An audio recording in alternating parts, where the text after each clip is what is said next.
Okay, we've kind of sort of stalled out of 5, so 5 attendees. So with that, we'll call this meeting of the Montoursville Area School District Board of Directors for this work session on January 26, 2021 at 7:06 p.m. And Brandy, if you would take a roll for us.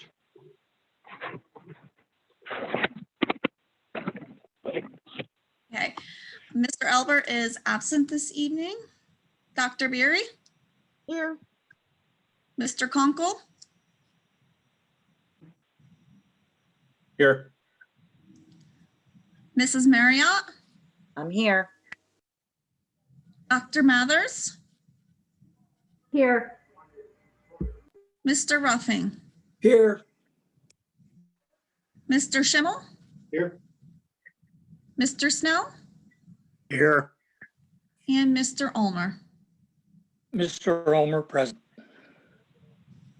Okay, this evening then the agenda is the first item will be a presentation, and that will be by our business manager, Brandy Smith, and she'll be looking at the first round on budgeting.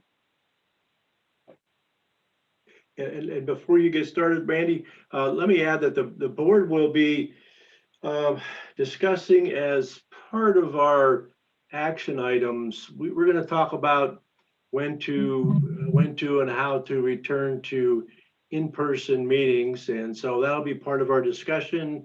Whether it becomes a decision, I don't know, but add that to your mental note to the public that if you'd like to comment on returning to the board returning to public or in session meetings, live meetings, if you will, instead of the virtual, we'll be discussing that. All right. So this evening, we are going to be discussing the 1920 audit. And just to remind everyone, COVID-19 closed all schools in Pennsylvania on March 13th, 2020. Some of the results from this audit are unusual. So I'll just remind you to think to that when you are seeing some of these things, because these are not things you will see in typical years. And that's important to remember. One question I often get asked is, why did the actual year end differ from the budget? Well, I'll answer that. A budget is your best guess estimate at a single point in time.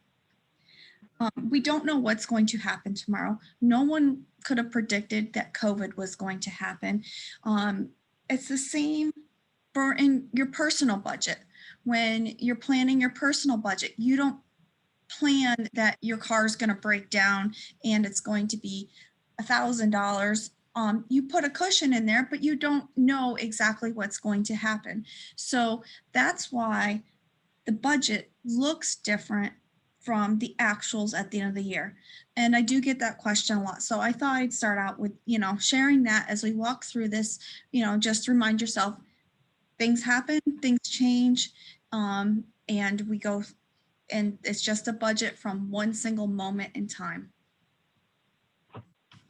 So we're going to start with our local revenue.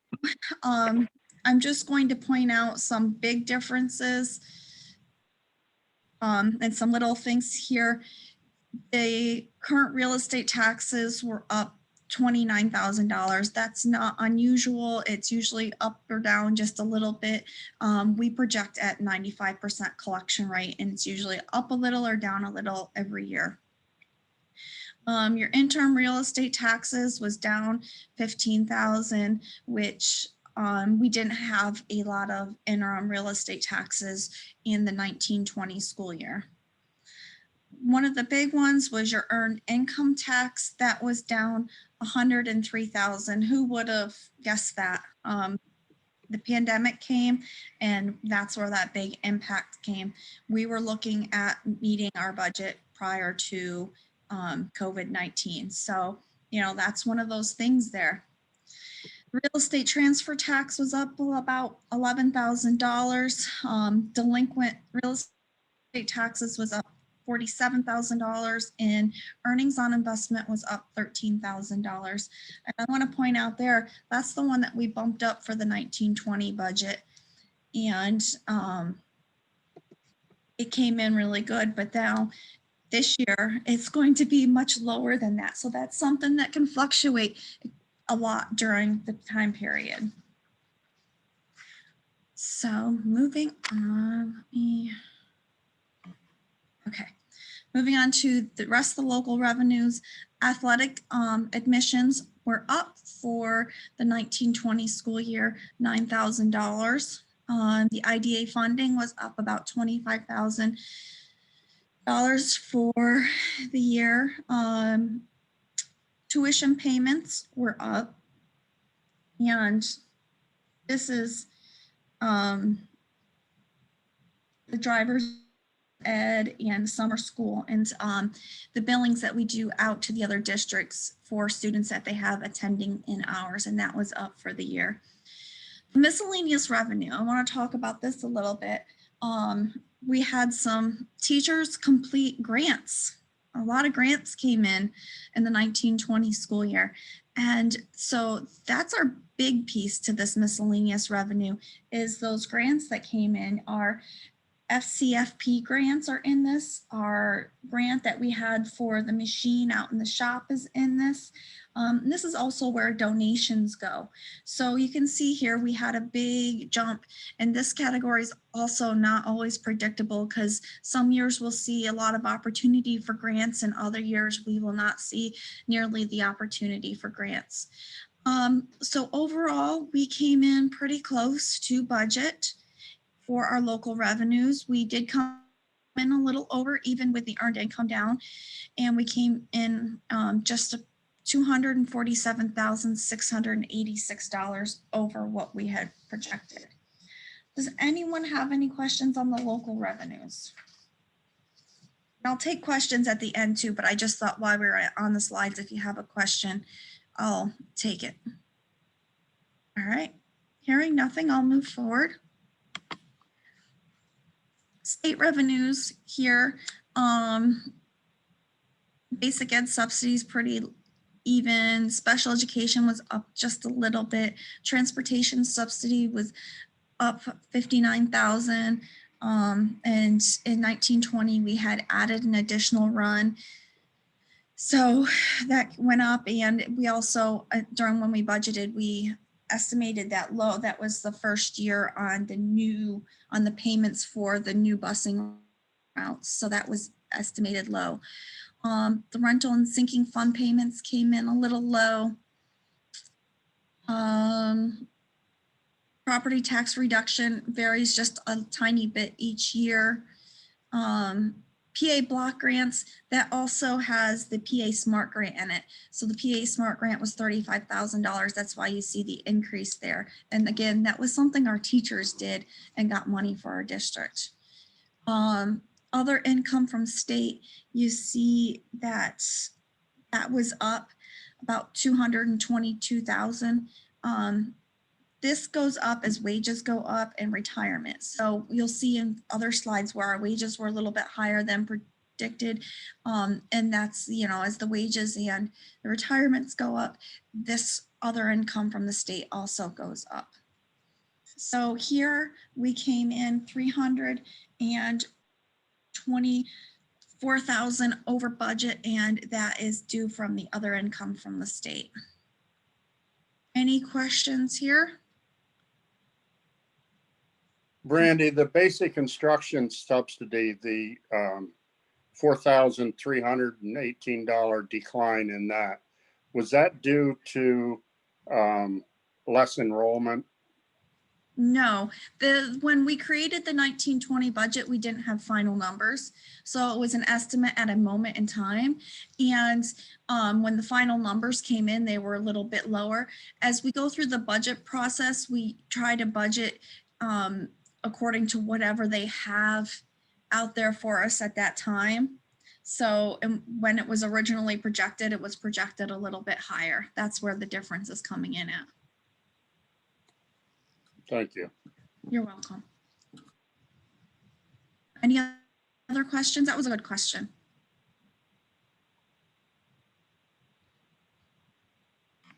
All right, federal. Here, your titles all have just a little bit of movement. So not much change there. Here, the other restricted federal grants. This one here is a big one. And this is here because of the COVID-19. So this is due to ESSERS and CARES in the pandemic is why we had the additional revenue. And I am seeing a mistake on this slide here. Sorry about that. I'm surprised I didn't see this one before, but medical access fund had a little bit of money in there this year, 2,700. So that would take that up a little bit more. So we're looking at an increase of about $245,000. But the majority of that is from the COVID, from the pandemic. We would not have that had the pandemic not happened. So I just wanted to make sure that you understand those are one-time funds that we got. Any questions here? Yeah, Brandy. I guess I'm going to lump them all together then. So looking at where the increased revenue came for 1920, it really was grants at the local level, which probably are a one-time deal. We're not going to see them in our current budget. The wages and retirement, now that will be there for, that will be in this year's budget too. That's not going to go away. So that revenue will stay in place. And as our wages go up, we'll see a slight enhancement there as well.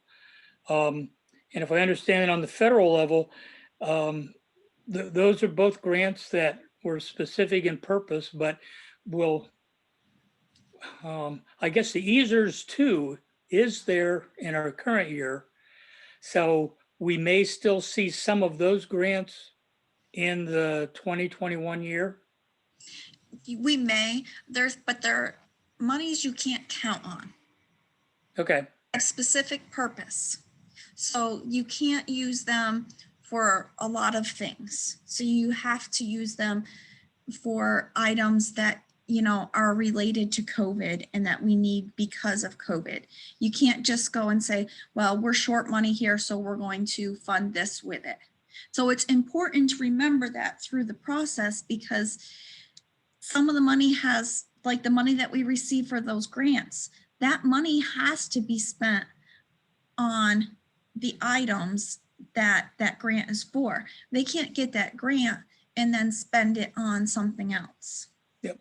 And we'll see that when you do expenditures next. But basically then, I guess what I'm seeing from 1920, the revenues were up above what we expected in our budget by 800,000, but 500,000 of that can be attributed into the grant process, which probably is not going to be there in our current budget year. The only area where we still will see some enhancement carried through would be in the area of wages and retirement, the 300,000 there. Correct. Thank you. Any other questions? All right. We'll move on to expenditures. I just left this slide in here. I'm following the same format I follow with the budgets, so it's easier for everyone to follow. The expenditures here, I just like to show, you know, the majority of our expenditures are on the instruction to the students and the support services. So we'll move on to those. And first, we're going to start with our expenditures for our regular instruction, our regular programs. And here, there's some changes all over the place. Now, I'll remind you, these are the numbers that were budgeted in the 1920 budget. So if when we created the budget, we thought we were going to have to spend the money in purchase property services and we ended up having to spend it in supplies. The transfers aren't showing here. So just because it's spent differently doesn't mean the money wasn't someplace else in the budget at one time. And some of these also, you're going to see are increases due to the grants because the money had to be spent and it's coming out of a supply category or something like that. So as we go through this, I'll try explaining those. And if you have questions, let me know. But we'll start with the wages, salaries. You'll see here a giant increase, 95,000. And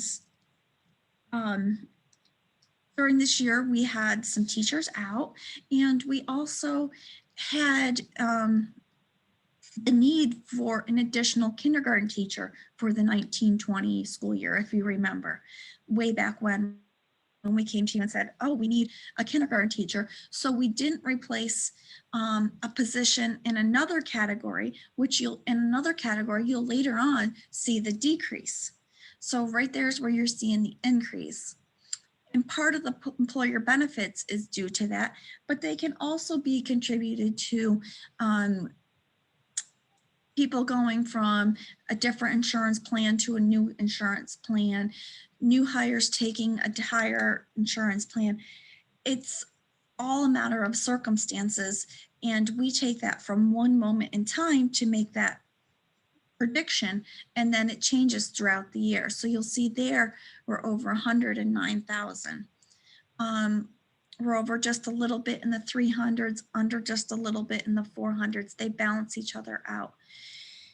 The other purchase services in the 500s, this is one area that, we talk about a lot. I've talked about it almost every month in the last couple months. This is your regular education cyber charter school. Most of that overage is contributed to your cyber charter school for the $126,000. Supplies, a lot of this is your grants. And we also bought an interactive science program during the 1920 school year. So that's in there. The property that we purchased, some of the property that we purchased was through that one of those grants, and it's sitting out in our shop, that TM1P machine that we bought. That is part of the property. So that's where you're seeing the significant increases. We were over budget in our regular programs, $437,000. Any questions on there?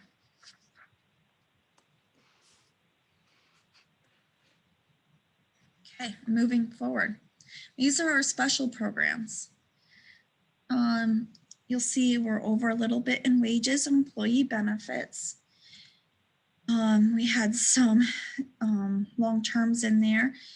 The purchase technical and services there, we had some additional needs that had to be fulfilled. So those were mainly through the IU contract there where we see the overage. That's a cost that we can't really control. The 500s, the other purchase services, you'll see that's at $77,499. Again, that is contributing to our increase in our cyber charter school for our special programs. So a big piece of that comes to that. And then you'll see, we're under budget in supplies, property, and other objects. And you'll see a lot of places where we're under because March 13th came and nothing was bought. So you'll see that this year, whereas in future years, that may not be the case because purchases continue through the remainder of the year.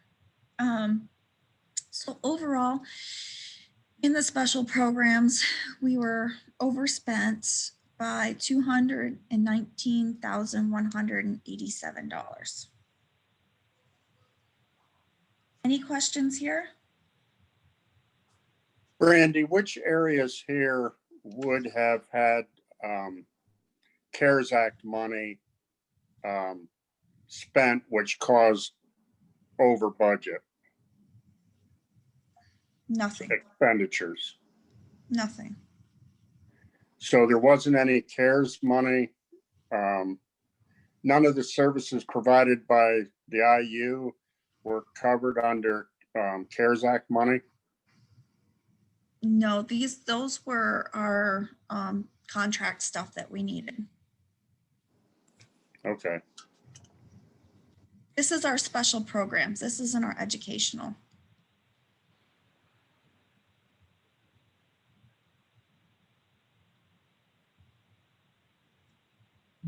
Any other questions? Okay. Moving along. Here, this is our VOTEC. And here you can see we're overspent. Again, at the moment in time, when we look at how many students we're projecting, we made an estimate. Our enrollment was a little bit higher, so we were overspent $21,000 here. Any questions before I move on with that one? Okay. Other instructional programs. These are like the driver's ed, summer school, homebound, alternative ed. So wages and benefits, you'll see we're down. Again, we were closed. We didn't have the driver's ed out driving, and we didn't have homebound instruction. So that's where you see that. The 300s, there's a large jump. And that's mainly due to the Nittany Lion learning. That wasn't in our original budget. So, and that was 115,000. So that is where you're seeing that huge jump there. Moving down to the 500s, you're seeing a little bit of an increase here. And this is our outside placements, Justice Works and Meadows. So you see the $31,000 increase over budget there. And everything else is pretty close in line. So your other instructional programs is over budget by about $127,981. Any questions here? Yes, Brandy, I missed for the 300 level. Where did you say most of that increase is attributed to? The Nittany Lion. It wasn't budget. Nittany Learning. Nittany Learning Services is Oh, an Nittany alternative Learning. education program. Yes. Thank you. Do you see that continuing in this year as well? Yes, it definitely is a necessity for students who have some need to be out of the classroom and have some special attention as well as some tutoring capabilities. If we didn't have that program, we would have to be looking at other alternative educational programs. Now that goes on even with the remote learning, correct? I would have to verify that, Dale. I want to say yes, but without Dan being here, I don't want to make a mistake on that one. Okay. All right, moving on. Pupil personnel services. So for this one, the only thing that's really out of line is our 300s. And this area is where our school psychologist is kind of budgeted, and the school services like that are part of this, guidance counselors. And so here we had an increased need for the school psychologist. We usually budget that not a full year, but a lot of times we'll end up needing the services a full year. So we go back and then we buy a full year later on. So you'll see that's the major reason for the increase in the 300s. So we're up about $24,000. Any questions there? Instructional staff services. This is your tech, your library, those areas. And here we're seeing wages and benefits. You're seeing a drop there. But we did not, in 1920, we did not replace the librarian. So you would think that number would be larger, but we hired a technology person mid-year. So it switches around, and where we saw the increase in the first expenditure slide that we looked at, now is where we're seeing the decrease, but it's not as significant because we added a position in the technology department mid-year. So that's where you're seeing a little bit of change there. But your savings we're seeing here in your 300s, because we did hire a tech person, we were able to save in our IU contract. So that's where that's coming from. A lot of the budget didn't get spent on its original purpose because of COVID. And you'll see one line item that really sticks out in the amount of $348,000. And that is the property. And that's our Chromebook purchase. So some of that CARES money, Ron, that you were asking about, that's where the majority of that money was spent, was in this property category to purchase Chromebooks. So overall, the budget came in at $188,000 over. Any questions here? Now, Brandy, we bought those Chromebooks before the CARES Act was passed, correct? We could still use the funding for the Chromebooks. I realize that, but we took that money from the Capital Reserve Fund, correct? No, we did not take that money from the capital reserve. Before when we purchased them, it was before the CARES Act. Where did that money come from to purchase them? It was $238,000, Ron, and it did come from a grant. We had talked about the need to possibly use either capital or something like our access funding, but we ended up not needing those funds for that. So it wasn't. So it was a grant from the CARES Act, or was it a different grant? It was a different PCCD grant that we used for one set, and then we've gotten multiple sets more of different types of technology out of CARES and ESSER's funds. But wasn't, well, that, right, I realize that, but that, the additional ones that we got were gotten during this budget period and not the 1920 budget period, correct? Yes, that's absolutely correct. We did have some grants in 1920 and we'll have more here in the 2021, yes. Okay, thanks. Any other questions?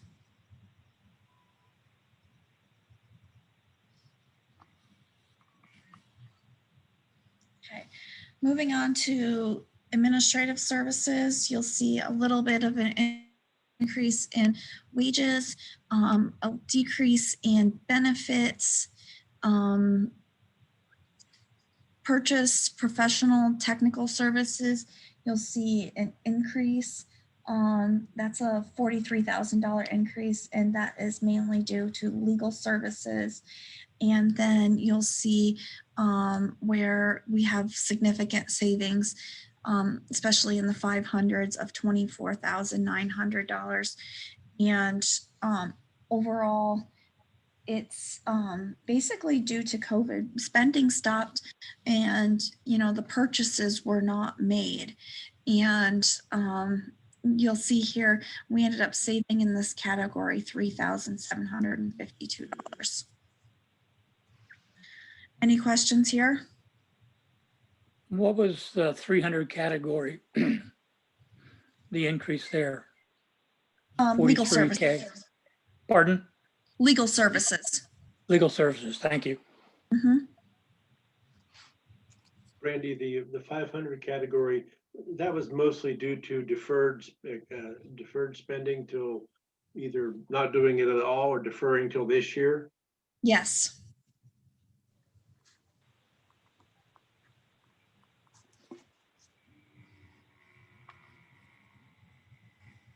Okay, moving on to pupil health services.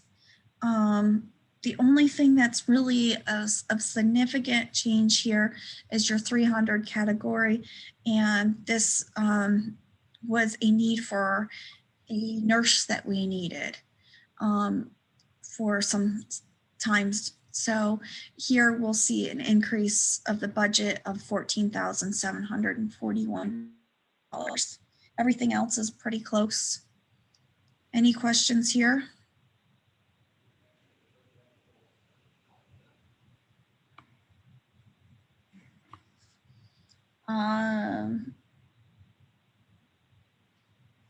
Business office.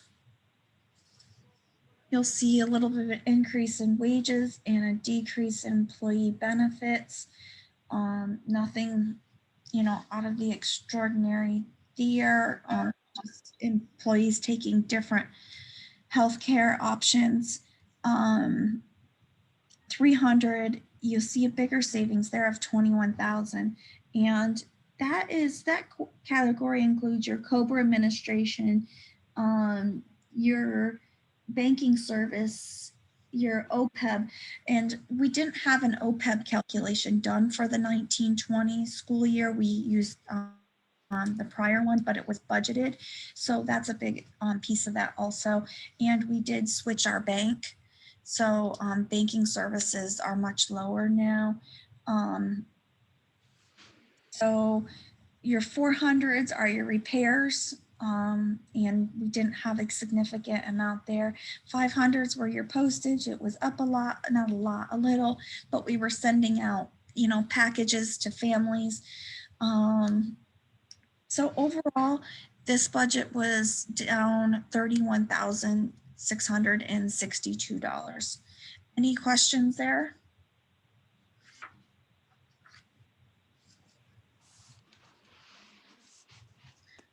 Operational plant and maintenance. This one is a big one. So once we closed everything, this is where most of your savings came from, was because things weren't happening.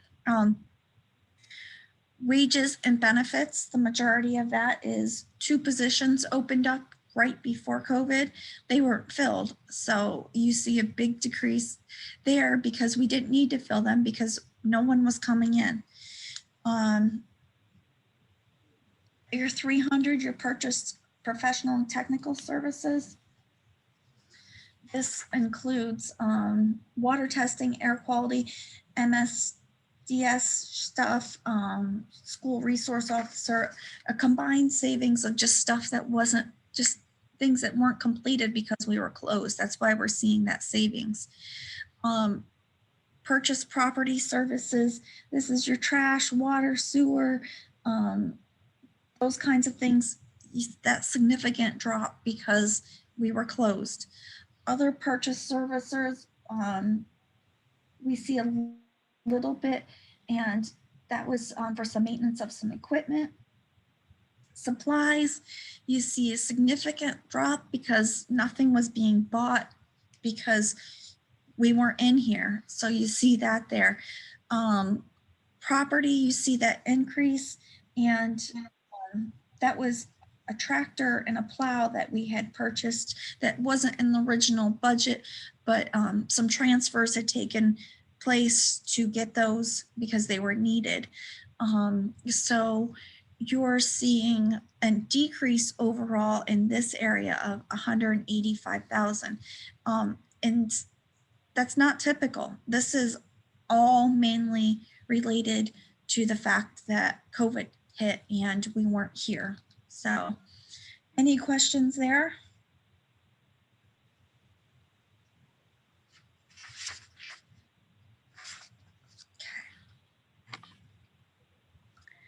student transportation services.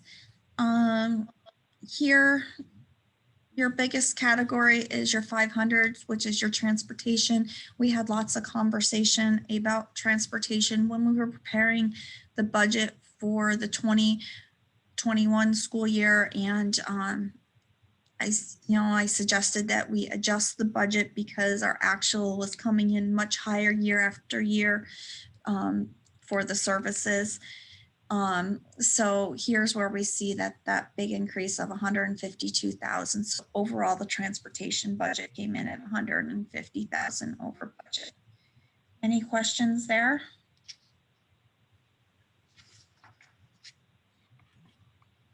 Student activities. This is another big savings category. That's all mainly due to the closure of the schools. I do want to point out the wages, that's a large number there. We had some coaches call us or email us and ask not to be paid their stipend because they weren't coaching. So we did have that. So that factors into that. And we had some positions that weren't filled yet because of COVID. So, that factors into the salaries and the benefits. The benefits, we budget everyone for PEASers because we don't know who's going to be in there that's going to qualify for PEASers. And so a big piece of that always comes back as long as they're not qualifying for PEASers.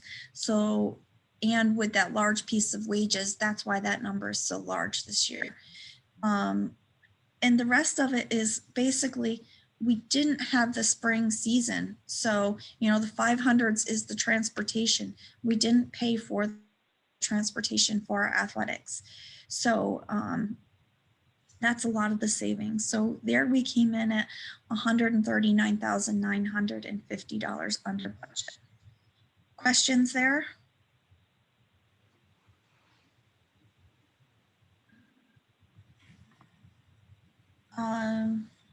Moving on to fund transfers. This is your debt payments. You'll see the 800s, the other object, that is due to a cafeteria fund transfer to cover debt payments. And then when they get paid back. So you'll see that was in there for this year. But you'll see we had savings in our debt service payment because we did some refinancing in the 1920s year. So we did see a little bit of savings of 147,000, and our total savings in this category was 143 after that debt service payment there. So any questions about the debt service payments?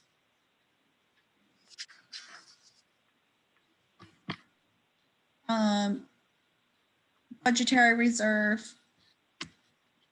The actual is a 0 there. We didn't use budgetary reserve, but actually it was pushed out into other areas.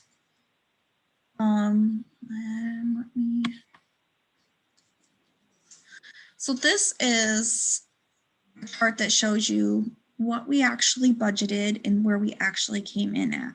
When we originally planned the budget in 1920, we were planning on a deficit of $310,729.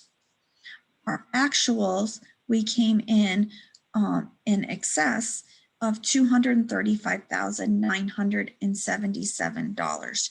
You can see our total expenditures did not increase that as much, but our total revenues is where we increased.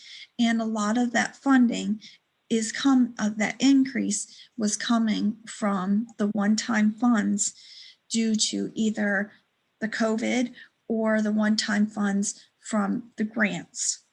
So you can see where we came in at here.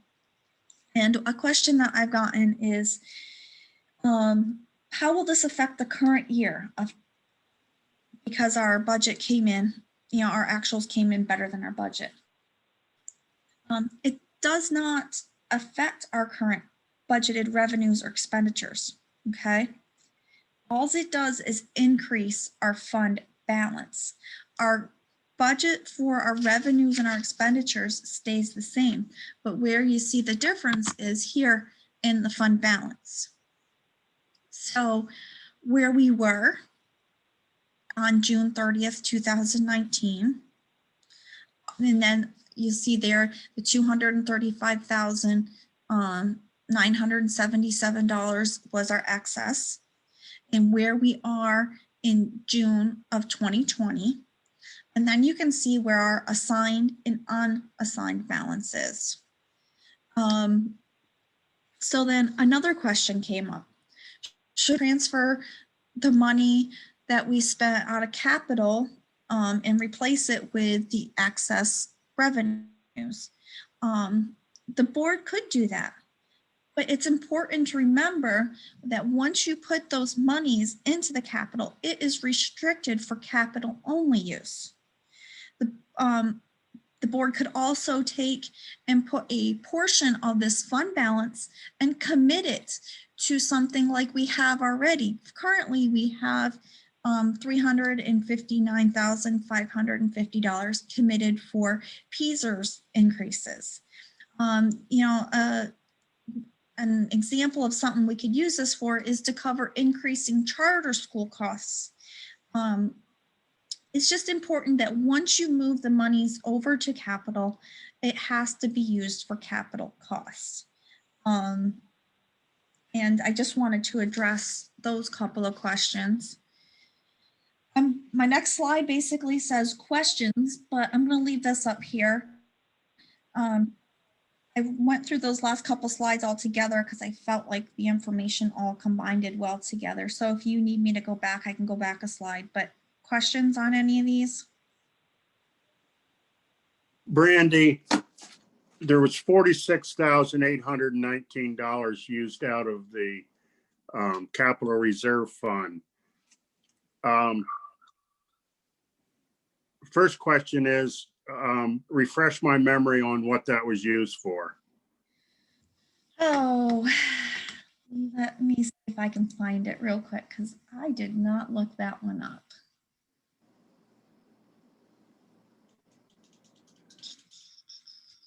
And my concern is any money that is used out of the capital reserve fund, if we come in at the end of a budget year to the good, I feel that that money should be paid back to the capital reserve fund. We should do everything we can to not decrease money in the capital reserve. As in fact, in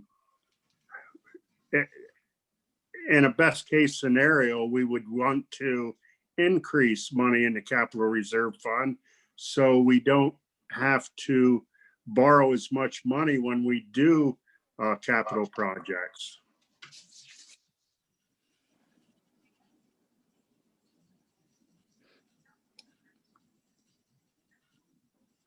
I am clicking through here and not seeing it right off the top. I'm trying to remember if that was used. Was that used for the?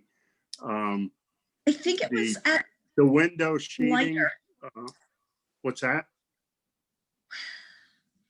I can't remember what year we did the project at lighter. Part of that was in See, I'm trying to remember 1920. I can't remember off the top of my head. If it was used for the boiler or if it was used for the protective film on the windows. The film on the windows we did get, and again with another grant. It might be the boiler. I want to say it is part of the boiler, but I don't want to. Let me look it up tomorrow and find out exactly what it was. I should have looked it up and I didn't even think about it. Okay, I mean, I was just curious what it was spent for because I couldn't remember. But my bottom line is that like I said, I think any money that's used out of the capital reserve should be paid back to the capital reserve if we end the budget year on the plus side, because the capital reserve is there for a reason, and it's there to do capital projects. And the more money that's in that reserve, the less money when we do a capital project has to be borrowed, which means less interest that has to be paid out.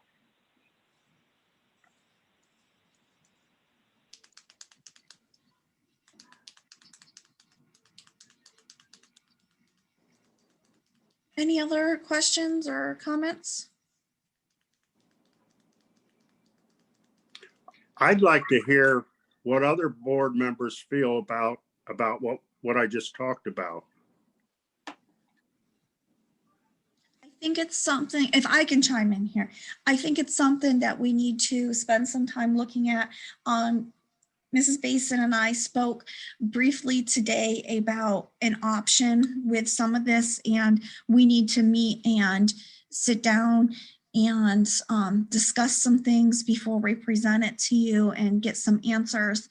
But, you know, like I said, there is a lot you can do with this, and I think we do have to make some decisions. You know, just chiming in that there has been some thought here on this, and, you know, we're working on something to provide you with.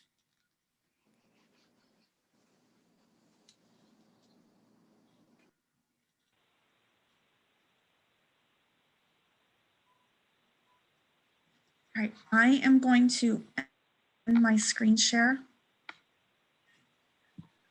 Oh, wait, wait, let me see. I think I did have one more after that. I do want to, I'm sorry.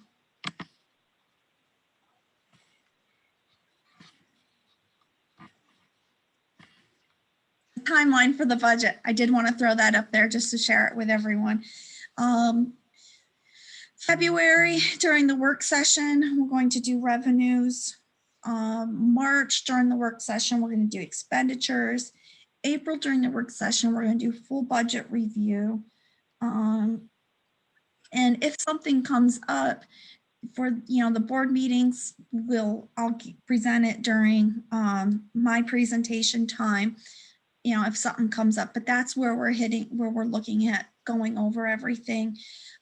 May, we're looking at adopting a proposed final budget, the beginning, and then, you know, that gives us the work session to review and, you know, make sure the changes are finalized for the final adoption of the budget in June. All right. Now I will stop screen share. Brandy, Yes, will we be getting can we get a copy of your PowerPoint? Yeah, Or do you want me to copy it and mail it out, or do you want me just to email it? Email's fine with me. Okay, Thank you. you're welcome. Thank you, Brandy. I do appreciate that.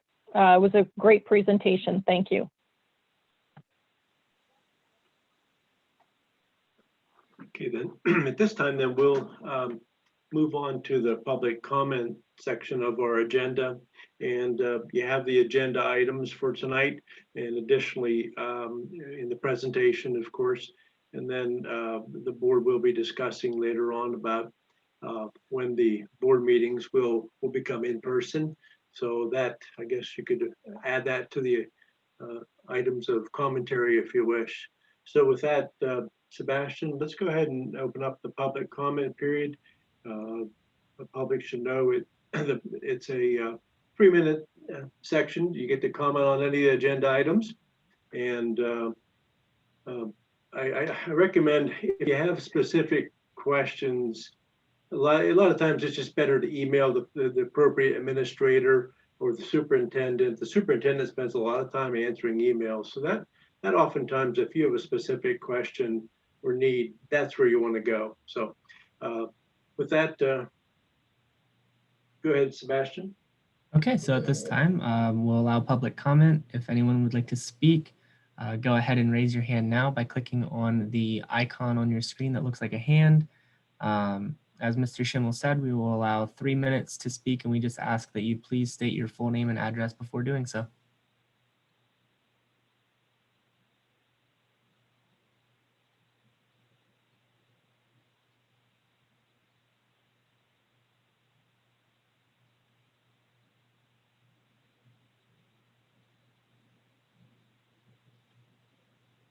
Okay, Mr. Schimmel, I am seeing no hands. Likewise, I agree. So we'll close the public comment section now and move on to the action items on our agenda. And then we'll tack on the discussion and possible action on the future of the meetings at the end. So let's just go through the agenda items though. And Superintendent, would you walk us through them? Sure can. Under Personnel, P1, approval of retirements from members of the professional staff. And we have 3 to report to you this evening. Joan Baer, who is our nurse in the middle school. She will end with 38 years of service. Mark Hawes, our 4th grade teacher at the elementary school at Leiter with 29 years of service. And Mrs. Beth Russell, our middle school teacher with 19 years of service. And since I get to go first, I want you to know the loss that we will have with these individuals with their levels of experience are enormous. The caring and compassion that these 3 people, I can tell you stories upon stories for each of them of how they have helped our students. And there is no thanks that we can give them that will touch all of the things in the lives that they have touched, but we offer it anyway. I will miss each of them greatly. Thank you, Christine. Motion to approve. Do we have a second? Second, I'll second. Any additional comment? I do, Dave. I want to thank the 3 for all that they've done for our students, but I have a personal thank you for Mr. Hawes. 2 out of our 3 children, because one of them got away, we're lucky enough to have had Mr. Hawes. I wish he was attending this meeting because I have a special message for him from our son. He wanted Mr. Hawes to know that his decision on retiring was so easy, a caveman could have done it, and Mr. Hawes would have understood that comment. But I'd like to wish all of you very well on your retirement. And again, thank you for all that you've done for our students. This is Scott. I'd also like to comment. Both my children had Mr. Hawes. Mark and I went to school together. Been friends for life. So again, all 3 of them duly deserve, but Mark has a special place for our family and things that he has done. So I do appreciate it. Thank you. I'll add to all those congratulations because they've had my children and my grandchild.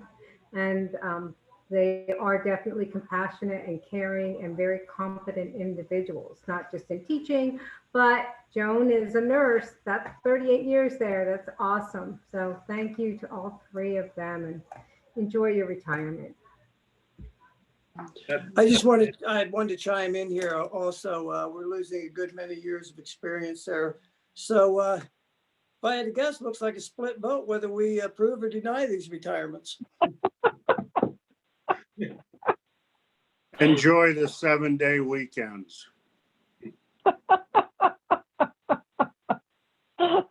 With our kids and grandkids having experienced all these folks too, I just echo the same sentiments that the other folks have said. It just, I mean, even having necessarily to interact with Joan, it was always a pleasant experience. As if you can call having your child go to the nurse's office pleasant, why it was still always pleasant. So congratulations to all these folks. Okay, with no more comments or no questions, and we'll all in favor of this show by saying aye. Aye. Aye. Hi. Aye. Opposed? Okay, ayes have it. Under P2, approval of the following leave of absences from members of the professional staff, and they are listed. Motion to approve. Second. Question or comments? All in favor, say aye. Aye. Aye. Opposed? Under P, sorry. Okay. Ayes have it. That latency thing, we gotta wait a little bit to get to the. So we have no opposed, so motion passes. P3, approval of the following resignation from a member of the support staff. And it would be Stephen Betts, who was our event staff security person, and Deanna Isley in the cafeteria. We wish them well in their next set of adventures. Motion to approve? Second. Comments or questions? Okay. All in favor, say aye. Aye. Aye. Aye. Opposed? Ayes have it. Under Transportation T1, approval of the following additions to the school bus driver and aides list for the 2021 school year. David Rakestraw and Leslie McMillan, both for Promised Land Busing. Move to approve?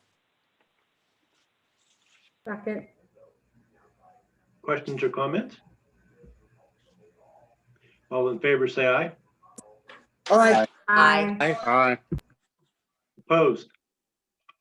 Ayes have it. Under Budget and Finance, BF1, recommend approval of the school tax year 2020 settlement reports for real estate and interim real estate taxes. Do we have a motion? Move to approve? Second. Any questions?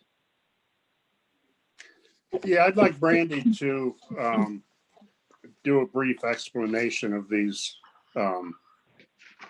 graphs on this, on the attachment.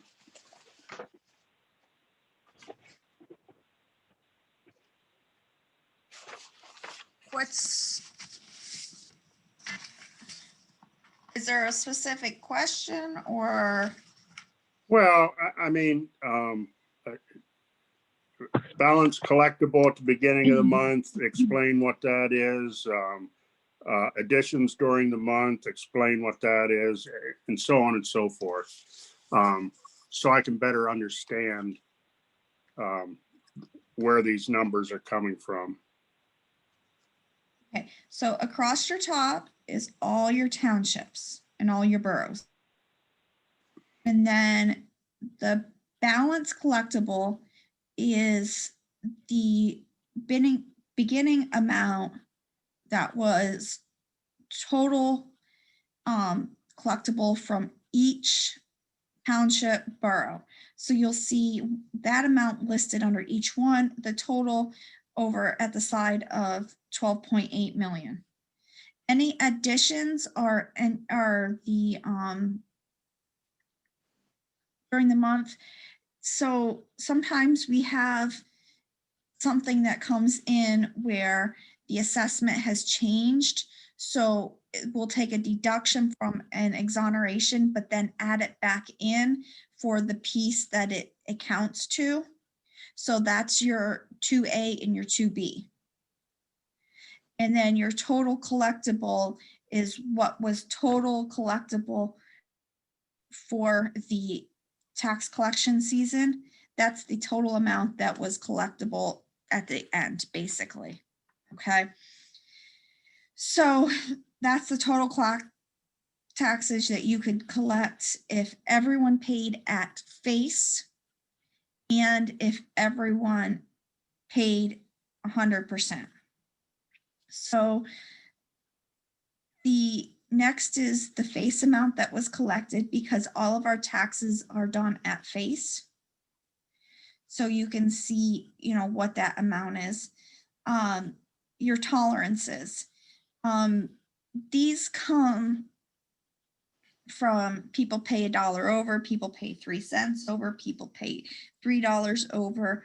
And then sometimes something has to be adjusted and it'll create a tolerance, and then we we track all the backup for all these to make sure they completely 100% match out.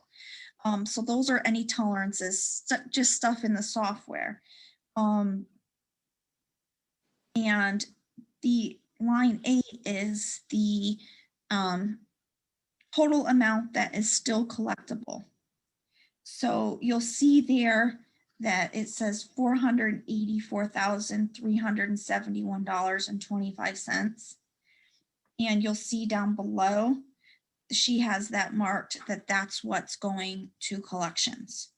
So those two numbers match, and that's your face amount. That's not with any penalties or anything done, because all real estate tax reporting is done at face amount. So down below is where you reconcile your cash, because this is where you take into consideration your discounts and your penalties. And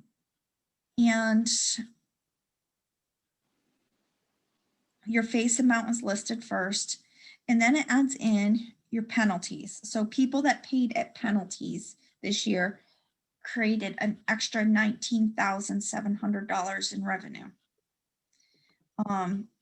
Your overpayments are calculated out through there. Then your discounts are calculated out. So anyone that paid in the first 3 months this year received a discount. So people saved $211,385 at the discount, and then less underpayments. So when we sometimes see this and we categorize it there is when a bill gets put in twice or something happens with the software, it usually goes into that category. So that's why you see the one in the upper Fairfield. So this bottom line 12 tells you the total amount that was collected. So we collected 12.173, but we received at face 12.364. So, but that difference is out of people paying in discount. So basically this report that you're approving is just saying, you know that you are turning $484,371.25 over to county collections, which is $43,475.83 less than we turned over last year. Brandy, when you're doing the budget, do you figure the revenue from property taxes at face value, at the discounted value, or which value do you figure the revenue at when you're doing the budget? Neither. I take whatever our possible collection is out of face. So I guess, yeah, face. I calculate it at 85%. And it comes in plus or minus each year. And you do that because of the ones that are sent to collection every year. Yes, that's why we only budget at 80, or at, I'm sorry, not 85%, 95%. Okay. All right, thanks for that explanation. You won't have to go through the interim taxes because It's exactly. it's basically the same. It's just different type of tax. Yes. Any other questions? Okay, if not, then all in favor of approval of this report, say aye. Aye. Aye. Opposed? Ayes have it. And that concludes our agenda items, and let's move on now to the discussion regarding returning to in-person meetings and when and how. And so who wants to take the floor first?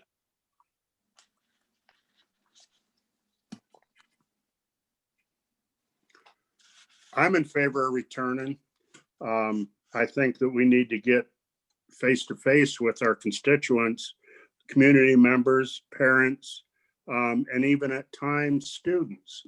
I think that it creates a better understanding of the concerns or the accolades that the speakers have when they're speaking to the board.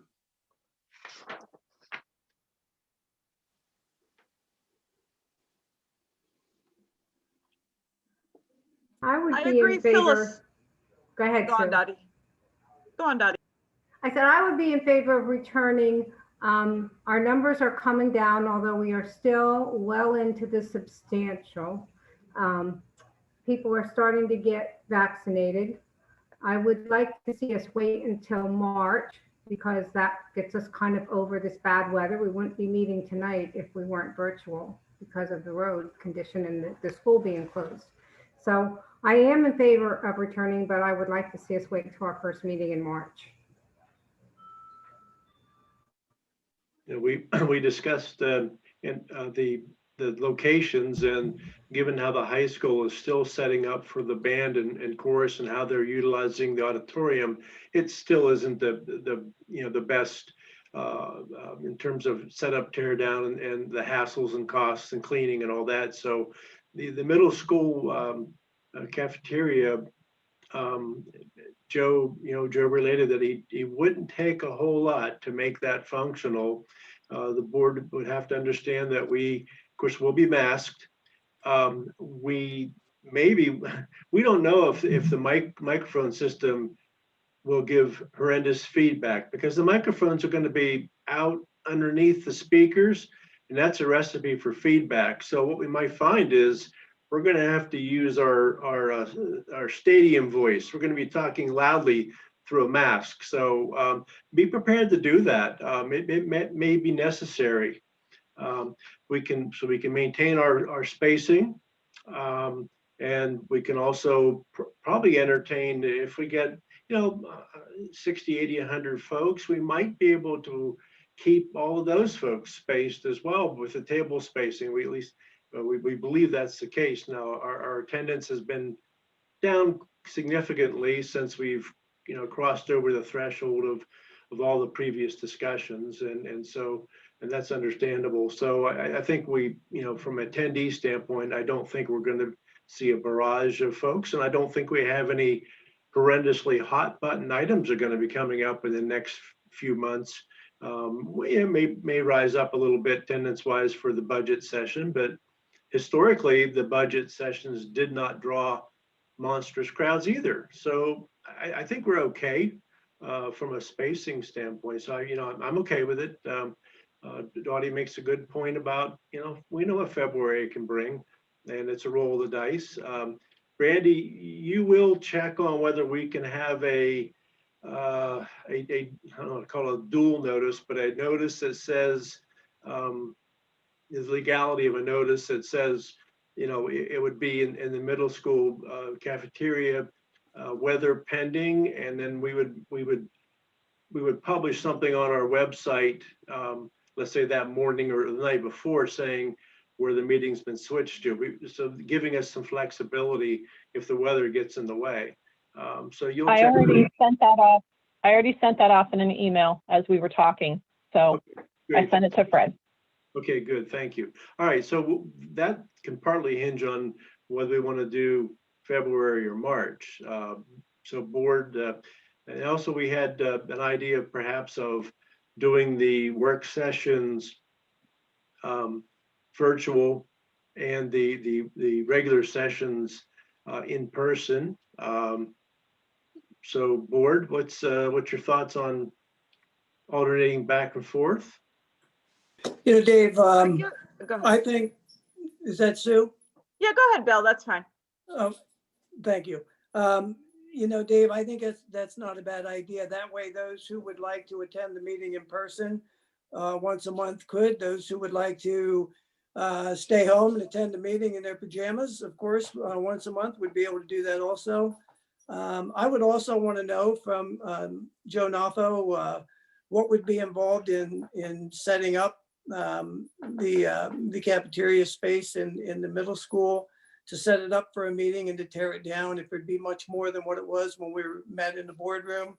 How much extra effort would be put into sanitizing that room after we leave, and just, you know, that shouldn't prohibit meeting in person, any additional expenses or hours of the time of our maintenance workers. But I think that both remote and in person both have their advantages and disadvantages. You know, somebody said, well, when you meet in person, you know, we can see the expression on your face and so on. Actually, no, you can't.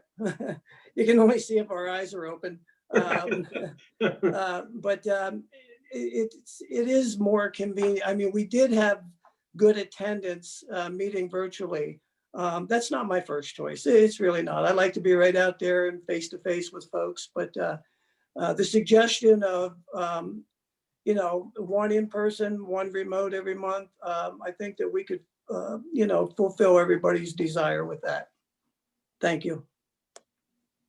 Yeah, and I guess the only thing I would say, I agree philosophically with Ron, and I agree timing wise with Dottie. 2 weeks ago, I had the second person over to my house, and we had dinner, and then we were outside, and she tested positive the very next day. And I am super neurotic about all this stuff, but that kind of, I mean, she was asymptomatic. But if we had had a board meeting the next night, I would have gone before she called me. Now maybe if I'm double masked and I'm sanitizing, you guys would have been safe. But for someone as careful as I am to have that happen to me, I'm kind of back to especially with this new, more contagious variant. I don't know if we double mask, if they can hear us. So again, I agree philosophically with Ron. Shooting for the first meeting in March would be a little more comfortable to me, but I'll double mask and wash the hell out of my hands. So if people want to do it in February, I can live with that. I kind of like the idea of just waiting out one more month just to make sure, and then get back into in person. I like Sue said, with another variant. Well, I guess there's up to 4 different ones now, just to make it a little bit safer. You know, that sort of thing. So I mean, I want to get back to, and I do like the idea of maybe, you know, one meeting in person, one Zoom. I want to do what's right for our constituents, make sure that the majority of them are heard. So I guess whichever way that would occur would be the best decision. But one more month due to the weather, and just to make sure that it's safer. Well, and even the vaccination, I guess, because theoretically, by Yeah. then everyone who's 65 and older, and are they getting close to doing all the educators? So statistically, Yeah. more people would be protected at that point. So the risk of anything. So I'll hear both sides, but those are my. I do feel, February is my month. February, I'm going to get my vaccinations. Anyway, I'm in favor of the mixture to start, but I do believe at some point we need to get back entirely in person. Yeah, Dale, I think by Certainly May, to start to see that mixture. I'm hoping by May that we're back to the, you know, all in person. We aren't flopping back and forth. I'm hoping that's how it plays out. So really what I'm hearing here is we've got the merits of, do we do next month or do we wait till March? And I sense it tilting a little towards, why not? Let's wait till March. I mean, board, let's nudge this thing one way or the other. Well, I feel that whichever we decide by majority of which month to go back, when we do go back, I don't think it should be flip-flop where regular meetings are in person and work sessions or by Zoom. When we go back, we should go back, and it should be both meetings in the month should be in person. I kind of agree with that, Ron. If we waited till March, I would hope that it would be safe to be back in person for both. You know, we can watch the numbers, but. This is Scott. I guess I bounce back to what Bill said, asking Joe what it's going to take to set the middle school. That was my only maybe suggestion of doing alternate, was just for the setup on the maintenance and not necessarily COVID related, I guess. But Joe, if you're still on here. Yeah, there's no issue with us. We set that commons at McCall up to get social distancing where those children were eating anyway. They're at 6 foot. We put lines on the floor so people can come in. At least 100 some people could come in, which we never have anymore, and we could get them all at 6 foot at least. We have good air circulation in that building, and when we all leave, as long as we get out of there at a decent time, we have foggers on hand, a couple in the building, and we can fog that whole area. I see no issue at all on our end. Thanks, Joe. Christina, is there still, or, you know, what is the mandate as far as how many are allowed in a meeting, a gathering? I will need to double check because I thought everything kind of was stopped at that January the 4th day, but I'm going to read through the excess materials that we do have to see if our discussions can be fruitful in coming back. I think that they are. So let me just verify that because I can then point you to the state reference and copy that for everyone. All right. Thank you. You're welcome. I guess even if wipes and sprayers is provided, we could have each person sanitize their area on the way out too, if that helps Joe's crew any, or I know there's probably foggers and additional things. But.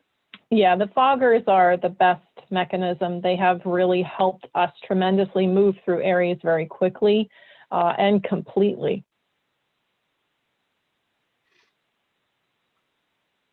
Okay. Does the foggers eliminate wipe down? Yes, the new chemical that I now bought, it's called Oxyvar. It is for that reason. That's why we got this really good chemical to put in these electrostatic foggers. So it will get up under the tables. It'll get everywhere without us having to wipe. It dissipates within 5 minutes.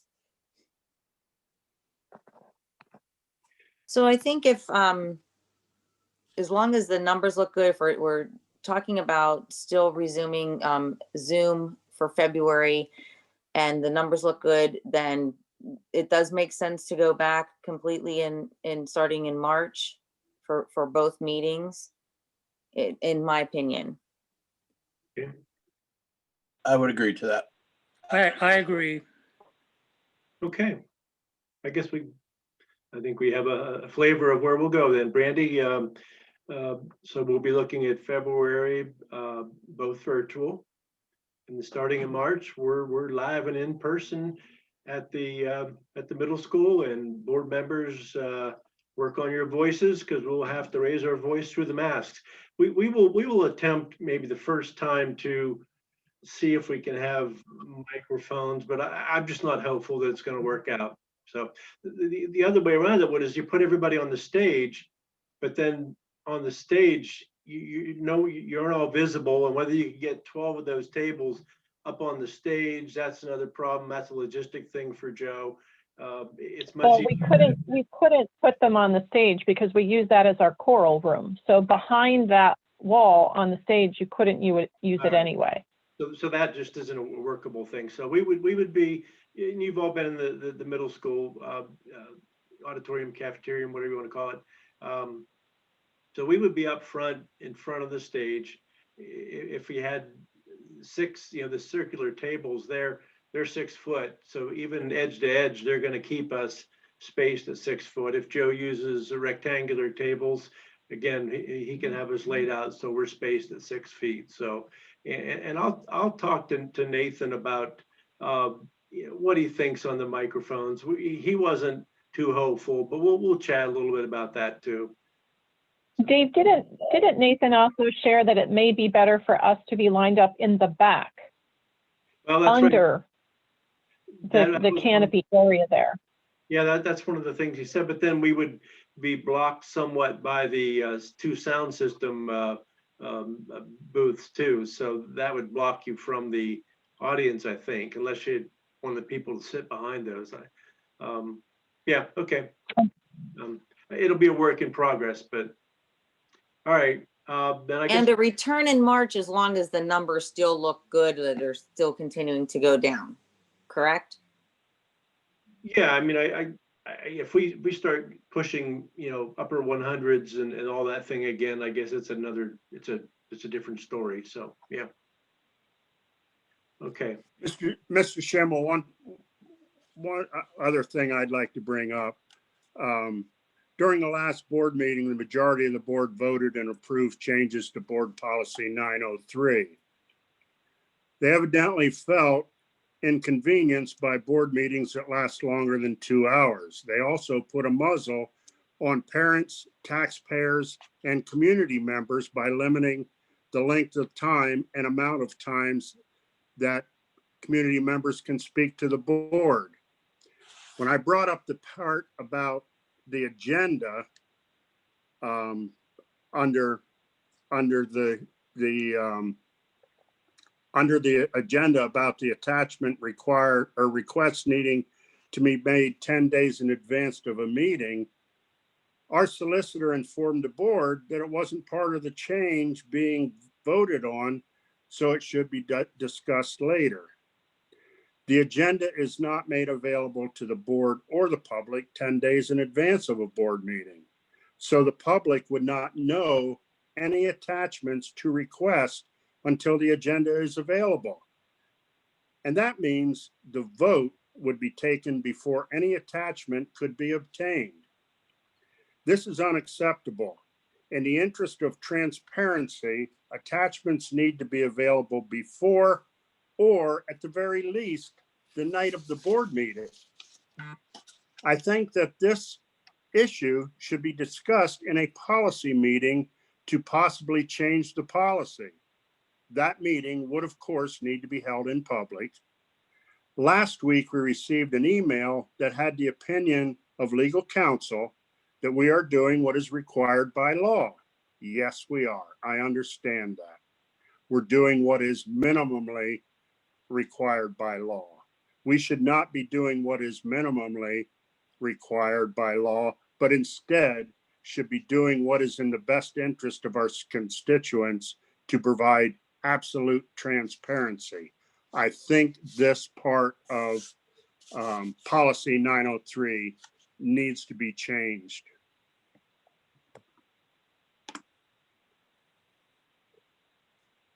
Policy committee, would you like to schedule a meeting to discuss that?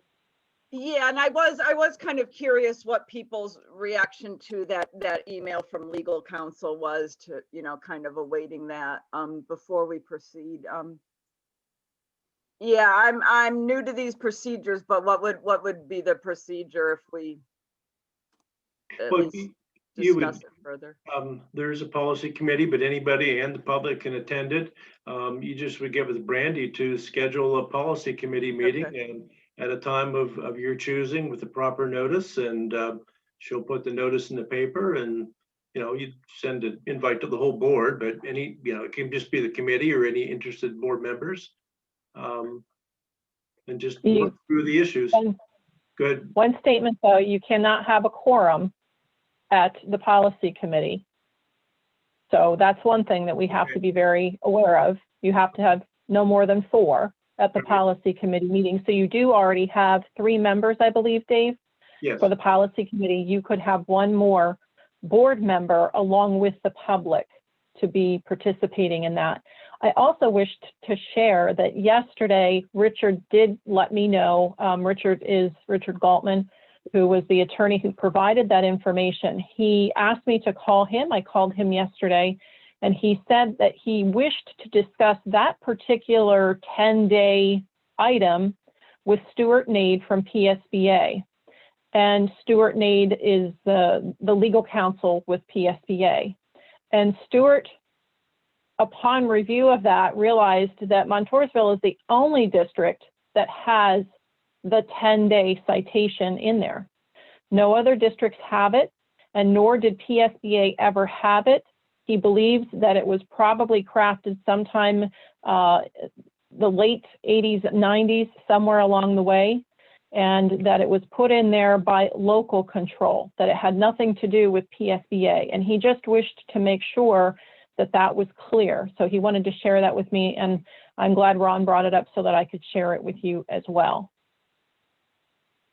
One request that I would have, Christina, of you to ask of legal counsel, if it's all right with the rest of the board, I would request you to ask legal counsel if I realize there can't be a quorum, but if board members came as community members without speaking during the meeting to either sway one way or the other or discuss possible changes, I'm wondering if that would be legal if they came as a community member.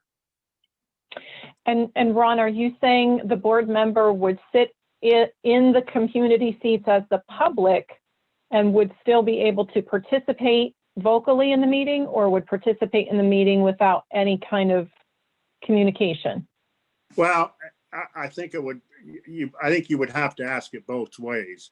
Okay. Because if you're sitting in the audience as a community member, you possibly might be able to speak as a community member, but and not as a board member. I think it's a question that could be asked. Okay, I can certainly do that. Yes. If this was advertised as a special session, wouldn't all board members be able to attend if the agenda on the special session was to discuss policy 903? Yeah, sure. What board would you like to do that? I'd recommend you do it that way. Yeah, you're probably right, Dale, because either way, you're going to have to advertise it. Yeah. So why not advertise it as a special meeting? Okay, sure.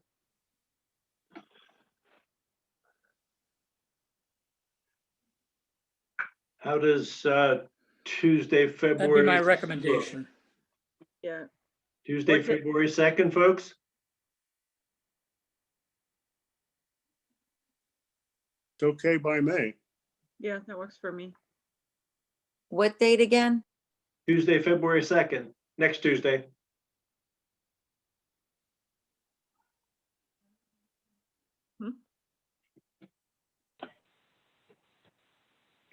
Would we want legal counsel present? Sure. Probably, yeah. Yes. So what time would you like the meeting to be held? And do we want them to, I can send them a message right now and see if they'll respond to me tomorrow. Do you want to see if that day is available for them as well? Yeah, we better. I think it'd be worthwhile having them there. Yeah, I agree.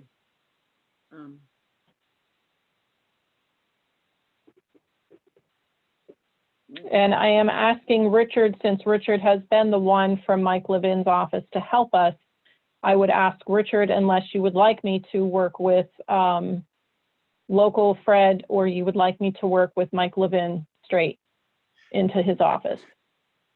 Well, Richard's been digging. The only thing that for us, so I mean, he's already schooled on what has happened historically, I think, for us. So that's a better use of our monies.